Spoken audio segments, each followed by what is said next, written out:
Hi everyone, I'm Bhavna, 5th semester, Electronics and Communication Department of Sri Venkateshwara College of Engineering. Today, let us deal with the subject Computer Organization and ARM Microcontroller.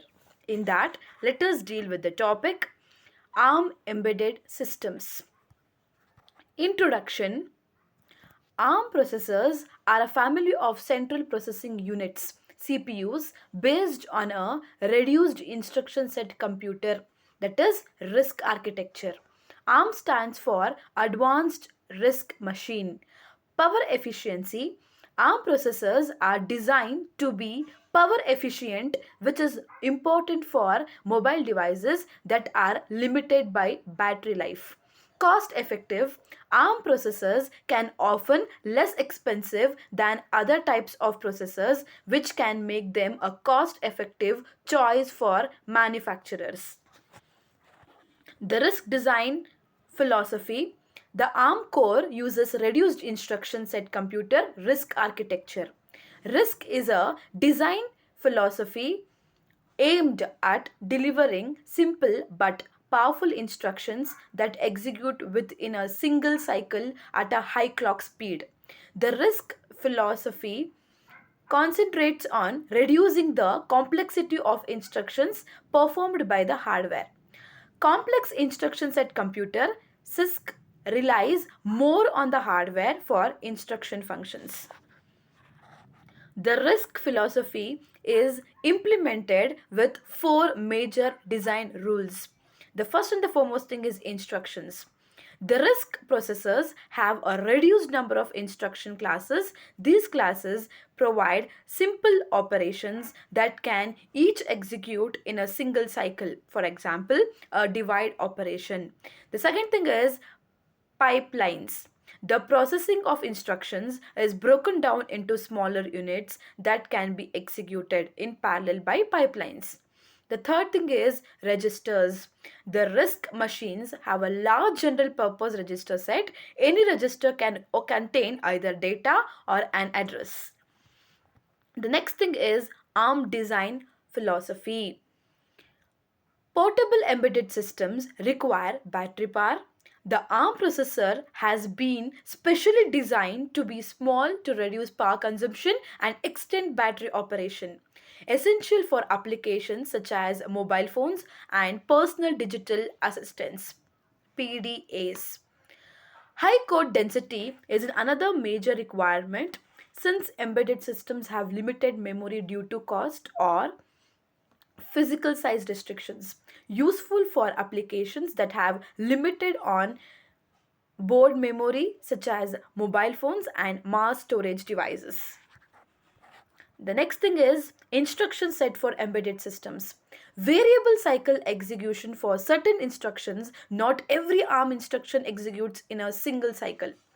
The second thing is conditional execution. An instruction is only executed when a specific condition has been satisfied. The third thing is enhanced instructions. The enhanced digital signal processing DSP instructions were added to the standard ARM instruction set to support fast 16 into 16-bit multiplier operations. The next thing is embedded system hardware.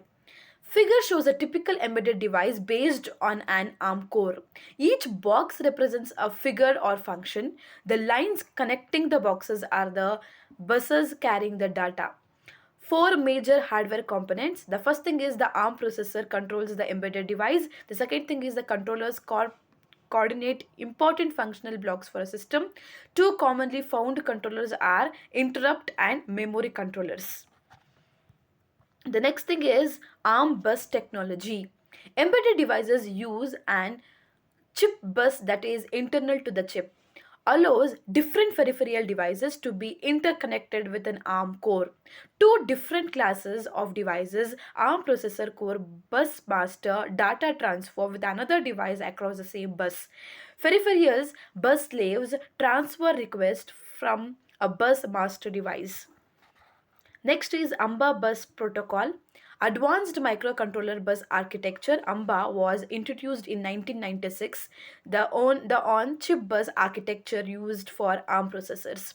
The first AMBA buses introduced were the ARM system. bus ASP and the ARM peripheral bus APB.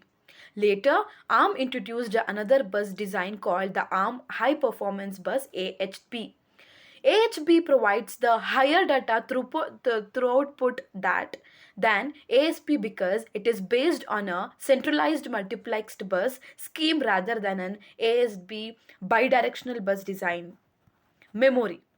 The cache between main memory and a core. It is used to speed up data transfer between the processor and main memory. A cache overall increase in performance but with a loss of predictable execution time.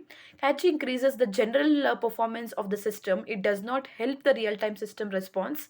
The main memory is large, around 256 KB to 256 MB or ever greater depending upon the application, and is generally stored in separate chips.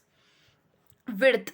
The memory width is a number of bits the memory returns on each axis, typically 8, 16, 32 or 64 bits. The memory width has a direct effect on the overall performance and cost ratio. Lower bit memories are less expensive but reduces the system performances. Instruction size 8-bit memory, 16-bit memory, 32-bit memory and etc. The next is types of memory. Read only memory RAM. Dynamic random access memory DRAM is a most commonly used RAM for devices. It needs to have its storage cells refreshed and given a new electrical charge every few milliseconds. Static random access memory SRAM is faster, more silicon area. The SRAM is a static. The RAM does not require the refreshing. Peripherals. Embedded system interact with the outside world peripheral device. A peripheral device performs input and output functions for the chip by connecting to other device or sensors that are off chip. The all ARM peripherals are memory mapped. The programming interface is a set of memory addressed registers. The next thing is booting. Booting involves loading an image and handling the control over to that particular image. The boot processes itself can be complicated if the system must boot different operating systems or different versions of the same operating system. Booting an image is a final phase, but first you must load the image. Loading an image involves anything from copying the entire program, including the code and data, into RAM. Conclusion about the ARM embedded systems. ARM based embedded system platform has a wide range of application in embedded systems. The platform is the realization of the variety of functions at the same time, reduces the cost of the system, improves the reliability of the system, improves the product quality, reduces the difficulty of development and shortens the time. This is a conclusion about the ARM embedded systems. So this is about the ARM embedded system. Thank you. Thank you for the session.